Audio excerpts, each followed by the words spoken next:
Bismillahirrahmanirrahim. Assalamualaikum warahmatullahi wabarakatuh. Okey, apa khabar semua? Sihat? Okey, mudah-mudahan semua sihat. So, kita lanjutkan lagi PKP.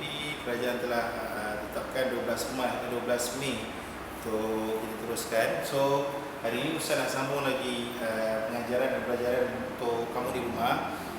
Video ni kamu perlu tengok dan tolong buat sedikit nota, salin apa yang Ustaz salin kat depan ni dan hantar ke dalam email Ustaz yang sebelum ni Okey. So hari ni kita nak belajar berkenaan dengan faraid.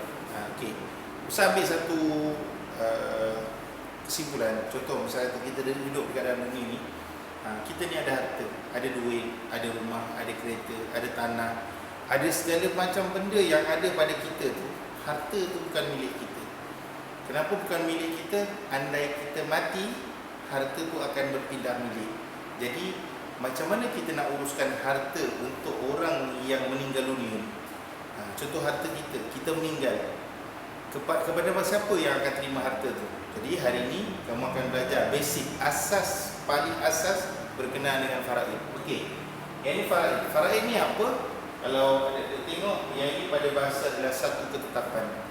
Benda yang Allah Ta'ala telah tetapkan, bukan kita boleh ubah, bukan kita boleh ikut suka-suka. Satu benda, contoh solat, Allah Ta'ala dah tetapkan 4 rakaat. Boleh tak kita ubah jadi 5? Tak boleh, hukumnya haram. Kita ubah jadi 3, suka-suka. Kita setuju hari ini jemaah buat solat maghrib 2 rakaat, boleh tak? Tak boleh, walaupun semua setuju, tak boleh. Sebab apa? Dia adalah satu ketetapan. Sebab faraid ni hukumnya macam satu ketetapan. Satu ketetapan. Baik, mari kita tengok faraid ni dari segi syarak. Suatu ilmu membahagikan, ilmu nak bahagikan. Ni bukan ustaz cerita tau. Yang ni Allah cerita. Satu ilmu membahagikan harta orang Islam.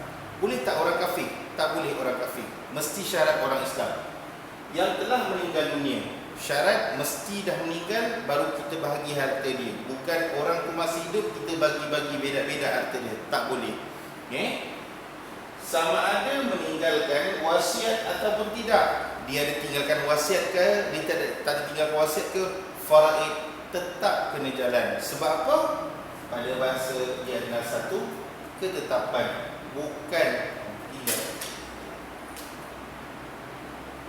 bukannya satu benda yang boleh kita ubah bila-bila. So mesti dilaksanakan sama ada meninggalkan wasiat ataupun tidak sebelum kematian. Maksudnya sebelum kematian dia ada wish, dia ada will. Dia ada wasiat yang ditinggalkan. Sama ada wasiat ataupun tidak, maka tetap faraid ini kena dijalankan mengikut yang telah ditetapkan oleh syarak. Ini Ustaz ada sediakan lagu sebab tahun ni kita tak dapat nak raya.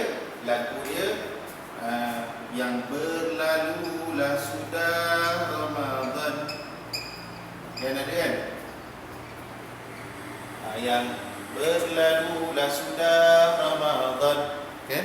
Sebulan berpuasa. Okey, lagu tu pakai pada syarat. Faraid pada syarat. Suatu ilmu membahagikan harta seorang Islam yang telah meninggal dunia, sama ada meninggalkan wasiat atau tidak sebelum kematian yang ditetapkan syarak. Boleh dapat? Hafal lagu ni, buka sekolah, kita nyanyi sama-sama. Okey. Allah Ta'ala rakamkan berkenaan dengan faraid ni ilmu yang 80%. Dalam Quran Allah Ta'ala dah cerita 80% Allah Ta'ala cerita. Kalau kita tengok solat, Allah Ta'ala sebut aqimus solat, dirikanlah solat. Tapi Allah Ta'ala tak cerita niat macam mana kita nak rukuk, macam mana kita nak sujud, macam mana baca Al-Fatihah, adakah wajib, macam mana kaedah dia. Yang solat Allah Ta'ala sebut aqimus solat. Lepas tu solat pula Nabi terangkan detail. Faraid beza. Faraid ni 80% Allah Ta'ala bagi dalam Quran. Maksudnya nak bagi penekanan faraid sangat penting. Hari ini anak saman mak, Nenek sama cucu, abang tetap adik, adik tetap abang. Sebab apa? Tak faham ilmu faraid. Anak perempuan tak puas hati dengan anak lelaki.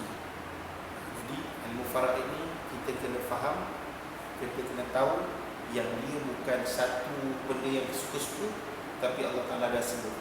Kat mana? Buka surah An-Nisa ayat 11, 12 dengan 176. Detail Allah Ta'ala cerita.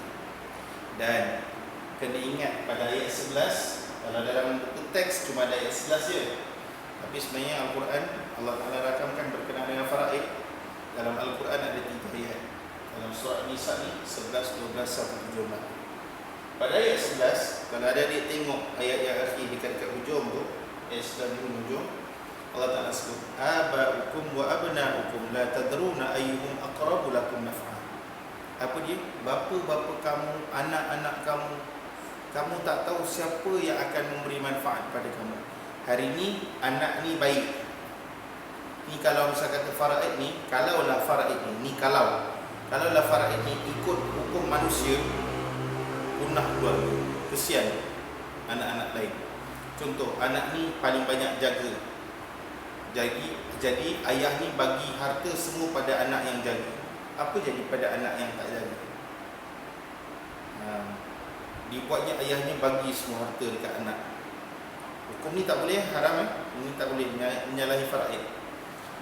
Andailah kata kalaulah faraid ni tak ada, ayah ni bagi semua harta pada anak selama, anak yang lain tak dapat. Rupanya bila ayah tu mati, anak ni adalah anak yang derhaka sebenarnya.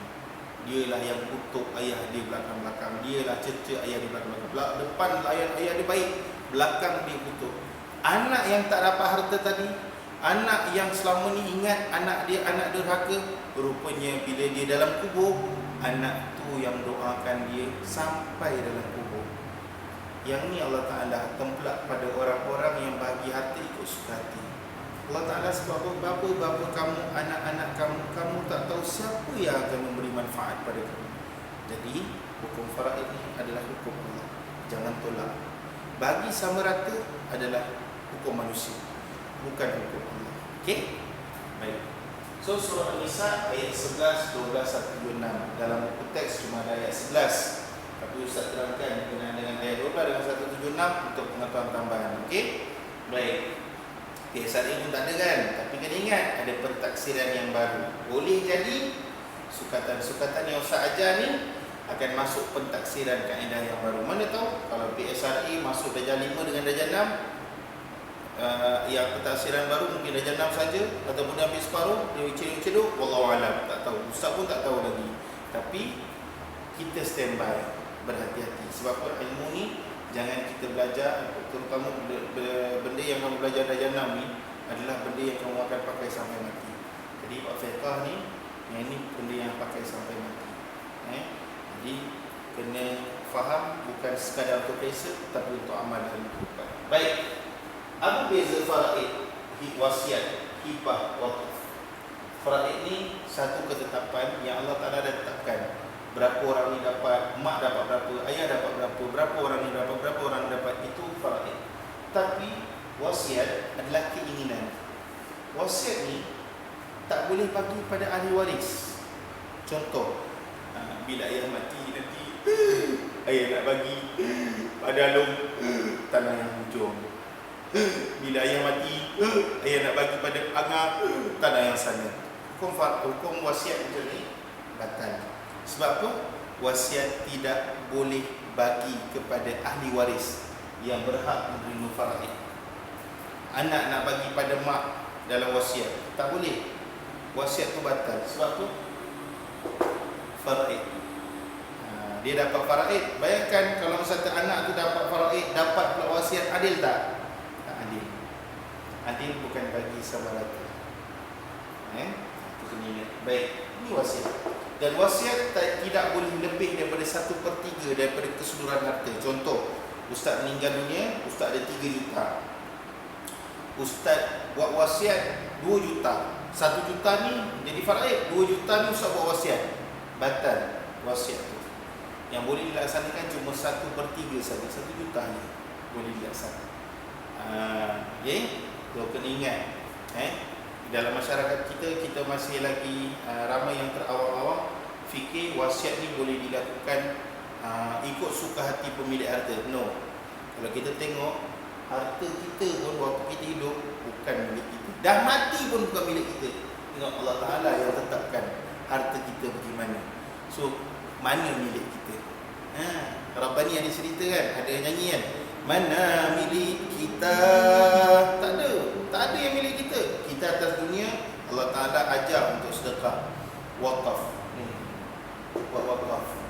Kita tahan hak kita, kita bagi pada orang, golongan tertentu ataupun masyarakat umum. Contoh, wakafkan harta, duit untuk buat masjid, untuk wakafkan duit tunai untuk pembangunan masyarakat Islam. Boleh, tak ada masalah. Kita tahan harta kita. Tapi kalau lepas, kita bagi pada orang yang kita sayang, orang yang nak kita bagi. Contoh, kita tengok jiran kita susah, kita kaya, kita tengok jiran kita susah, jadi kita hibahkan harta kita. Ustaz, saya ada 2 juta. Ustaz, jiran saya tengok Ustaz miskin, jadi saya tengok dia sebagai Ustaz miskin, saya nak hibah Ustaz 1 juta. Ustaz kena sebut apa? Ustaz kena sebut Alhamdulillah, kalau ada bagi lagi. Faham? Gurau-gurau. Okay, wasiat hibah wakaf. Okay, wasiat hibah wakaf. So faraid mesti laksana lepas mati. Boleh tak Ustaz kalau satu orang tu niat dia nak habiskan harta dia sebelum dia mati? Ingat, Nabi pesan dalam satu hadis yang bermaksud, jangan kamu tinggalkan anak, isteri, keturunan kamu dalam keadaan meminta-minta. Jangan kita tinggalkan keluarga kita dalam keadaan meminta-minta. Kalau kamu ada di kalangan kamu yang dah jadi artis, kan, dah jadi pelakon kanak-kanak, ada harta, ada duit, ada di kalangan kamu yang dah beli rumah sendiri, okay?